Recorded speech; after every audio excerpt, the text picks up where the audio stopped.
Welcome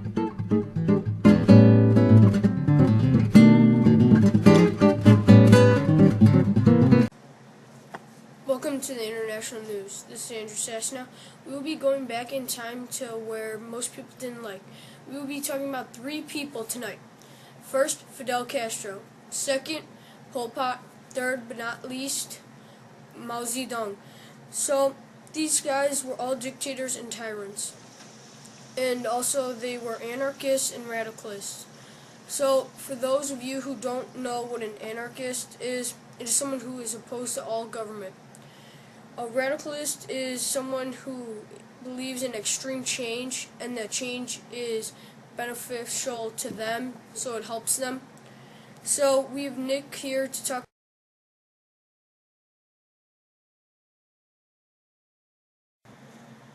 Thanks, Andrew. Hi, I'm Nick Rasso. To kick off our program, we have the horrible dictator of Cuba, Fidel Castro. That is Fidel Castro. Many of you may know how bad of a guy this is and how big of a cause his missiles aimed at America are. First of all, he went to law school and he wanted to change Cuba's government, so he set out to the Syrian mountains with a couple of other guys, say 14 or 15 of them. And once he came up with a good enough government to overturn Batista's government, which he did, he set up a few missiles aimed at America. He said that the missiles were strictly for defense, but America thought otherwise. So, knowing us, we set up on a mission to destroy those missiles.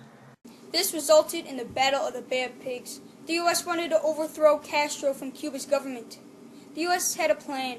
They also had a lot more troops than Castro did. They had complete advantage over Cuba. The U.S. had airplanes painted like the ones in the Cuban Air Force for complete stealth. This was a secret mission, but throughout all the circumstances, Cuba came out with the win. This battle lasted for 3 days straight, and the U.S. still came out to lose. So ever since then, the Cuban missiles pointed at the U.S. are still there, and they're ready to go off at any time.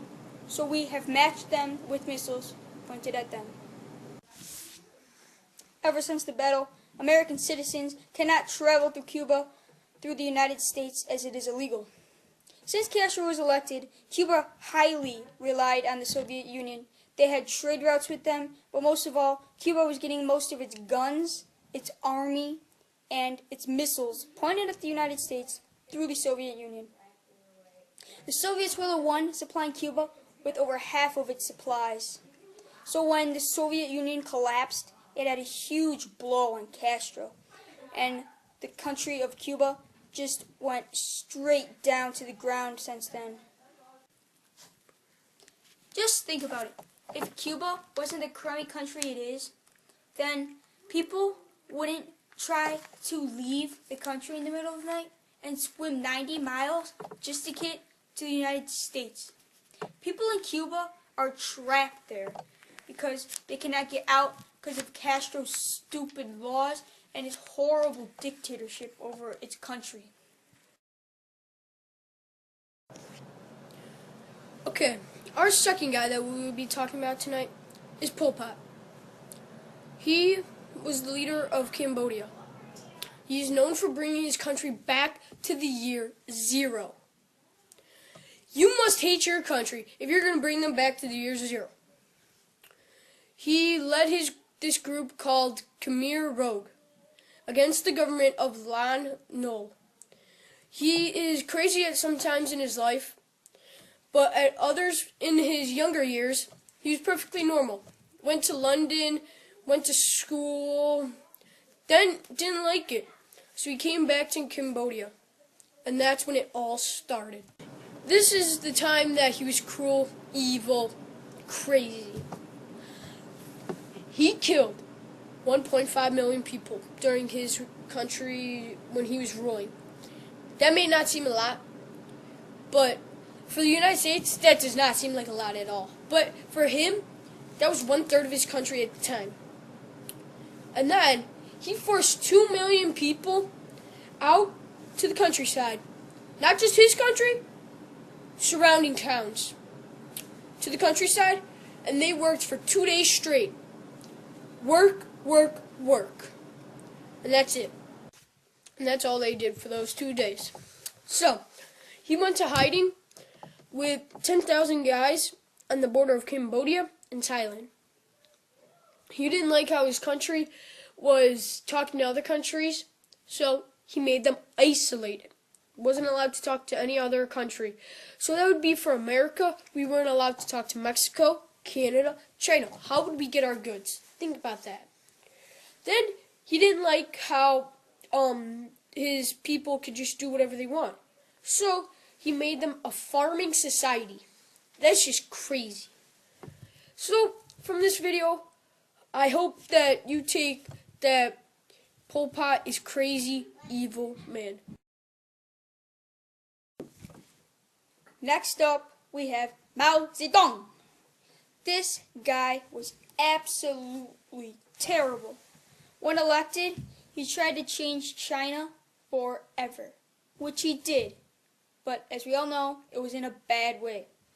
Although Mao Zedong isn't a well-known, infamous leader like Adolf Hitler or Joseph Stalin, his idea of Maoism was probably one of the worst idealisms in human history.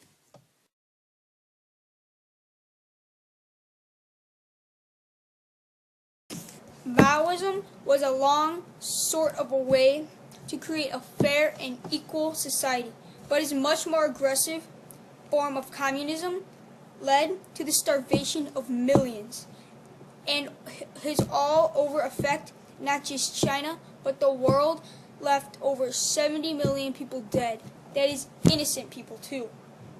He is the single biggest killer of all time and left one of the biggest dents on the world in China. Only just in the last 5 years is fully recovering from its effect on its country. His ideas and actions should be more widely known and taught in schools. In my personal analysis, he's not just the worst leader in human history, but he was probably one of the worst people to live in human history. Some of the ways that he killed people were just absolutely terrible, unjust, and unfair. He would tie up a little kid for stealing a potato or even a loaf of bread and throw him into a pond and drown to death. He would also cut off someone's ear or even their nose if he just didn't feel like killing them that day. He would also execute anybody who spoke bad about the way he ran the government because, unlike America, they don't have the freedom of speech. Thanks for watching the International News Station. I hope you learned a little more than you already knew. I hope you enjoyed this one-in-a-lifetime chance of learning about these people. You now know what not to be. You should be a caring person, unlike Pol Pot, Fidel Castro, and Mao Zedong. Those people were horrible people and dictators. We're saying good night, world. I'm Nick Grasso. And Andrew Sasso.